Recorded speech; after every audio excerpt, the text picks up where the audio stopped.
Hi guys, welcome back to my another video. So lately I have started reading a magazine which is called as Pratyogita Darpan, and it is one of the best magazines I have ever read. So it contains one chapter which is called as the World Panorama. So उसी में एक chapter आता है the relationship between India and Mauritius.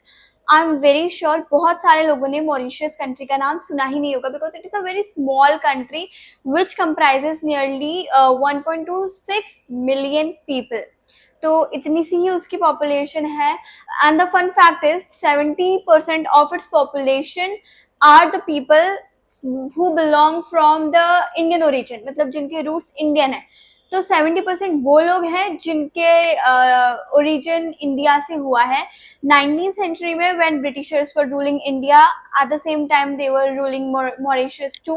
तो उस time पे क्या होता, ब्रिटिशर्स ने बहुत सारे इंडियंस को इमिग्रेट करा दिया था मॉरिशस में as a plantation workers.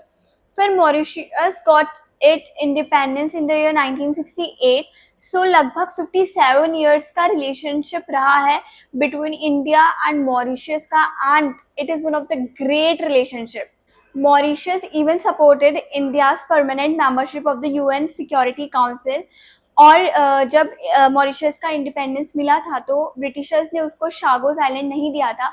However Mauritius ने हमेशा से क्लेम किया है कि शागोज आइलैंड उनको बिलोंग करता है. तो India has always supported their this claim. Even our PM Narendra Modi has also visited Mauritius this year in the March because he was invited by their PM Navin Chandra Ramgoolam. तो last time PM Narendra Modi 2015 में Mauritius गए थे and वहीं से ही launch India's regional strategic vision for Indian Ocean which is known as Sagar, security and growth for all in the reason.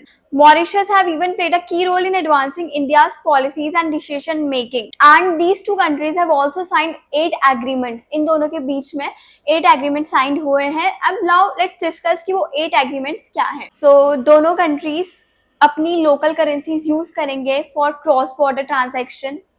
India का जो bank है SBI, state bank of India, will give loan credit to Mauritius to improve their facilities like water pipelines, MOO for cooperation in micro, small and medium enterprises. And Mauritius के जो diplomats हैं they will be trained in India.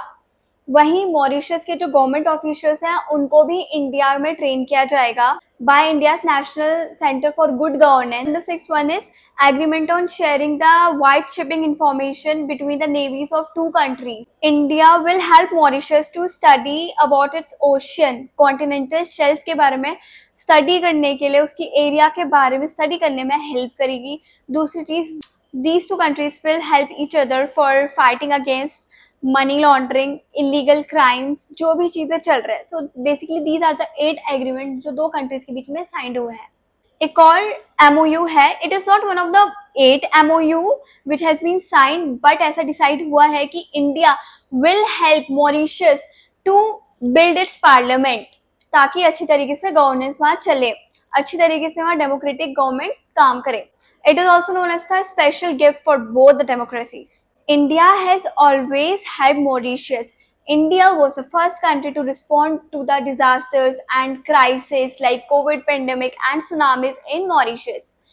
India और Mauritius के recent times में political, defence और economic ties strong हुए हैं. India also maintain a naval facility in the अगलेगा island of Mauritius. India's cultural center in Mauritius have further nurtured the people-to-people ties between both the countries. And the fun fact is, it is the world's biggest Indian cultural center in the world. That's it for the video, guys. I hope आपको इस video से Mauritius के बारे में थोड़ा बहुत knowledge हो गया होगा एंड आपको ये भी पता चल गया होगा कि इंडिया और मॉरिशस के बॉन्ड कितने स्ट्रॉन्ग है. वैसे तो मॉरिशस अफ्रीकन कॉन्टिनेंट का एक कंट्री है, बट उसके 70% ऑफ लोग इंडियन ओरिजिन से बिलोंग करते हैं. So that's it. Thank you so much for watching.